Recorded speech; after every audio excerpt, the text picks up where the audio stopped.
Welcome everybody, my name is Robert Snyder, this is Behind the Fire, and today we're going to do my quick corn chowder.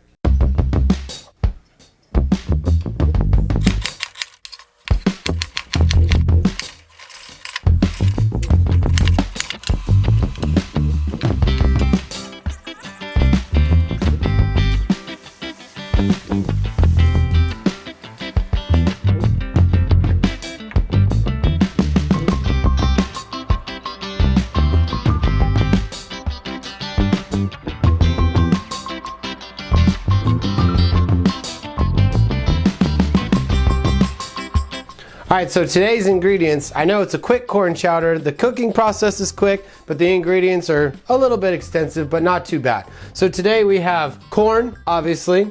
We have corn stock that we made with the husks of the corn, a little bit of the onion scrap, a little bit of the bell pepper scrap, and a little bit of the celery scrap. We have Yukon potato, white onion, heavy whipping cream, red bell pepper, celery stalk, Worcestershire, AP flour, unsalted butter, bay leaf, rosemary, thyme and sage, and a little bit of basil sprig for garnish. So to start this recipe, we're going to start with the mirepoix, and that's the onions, the bell pepper, and the celery, and we're going to get those sauteing in the pan. My induction burner goes from 0 to 10. I set it at 8 today, which is like a medium-high heat. I'm going to start the recipe with a little bit of vegetable oil. So we'll start with our onions, move into our bell pepper and our celery. We're gonna give those a stir with the wooden spoon, and we're gonna bring them to a nice medium roast. You don't wanna overcook them, because if you overcook them in this process and then we boil them and through the process of making the soup, you don't want them to be overcooked. So you still want what they call like an al dente bite to it, so it still has a little bit of crunch to it. Now that we have our vegetables sauteing, we're gonna add a little bit of the corn. Now it's time to add a little bit of salt. Just to season throughout the process. When you're final tasting, you won't have to go from 0 seasoning to full seasoning. If you want more information on that, check out my video about seasoning throughout the process. Now we're gonna add the butter. A lot of people ask me when I was chef, what is the secret to good food? I use about 3 times the amount of butter as average people do. It's kind of the French technique, and it definitely makes things better. So I have our butter cut into cubes, and we're just gonna melt it into our mirepoix. When the butter's fully melted, it's time to add our flour. And this is the technique where we're gonna create a roux within the vegetable. So the traditional chowder, you roast all the vegetables down, you add the butter, then the flour, and you create a roux. Please research roux if you don't know it. It's a great technique to kind of thicken soups and sauces using flour and butter. So we're gonna add our flour to this recipe. Again, the butter is fully melted. And we're gonna stir the flour in. And it's gonna become slightly clumpy, almost like a dough or a paste. After the flour is fully immersed in our butter, corn, and vegetable mix, we're gonna deglaze with a little bit of our corn stock. Now you're gonna stir this until it thickens. As the mixture heats up more, it's gonna thicken, activating the flour binder within the soup.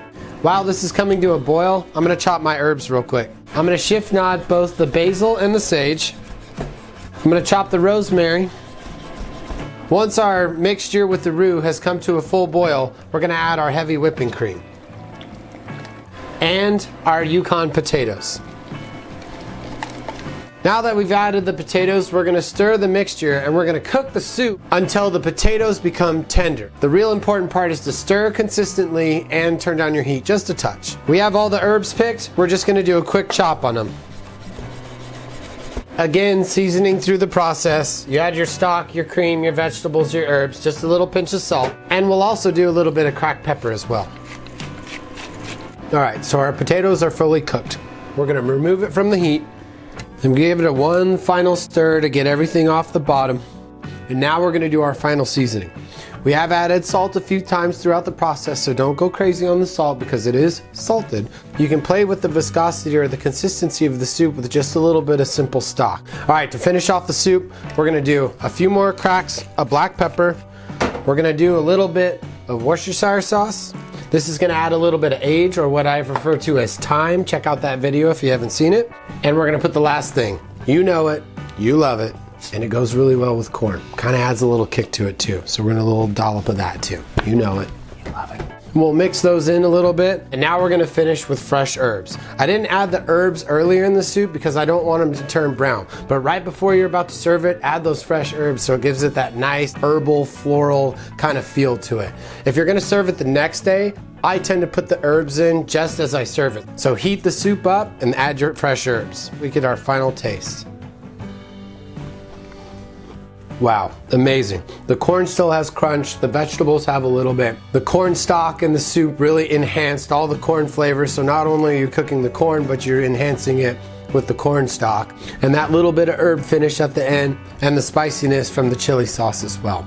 I hope you enjoyed my quick corn chowder. I'm Rob Snyder, and this is Behind the Fire. Thanks for joining us.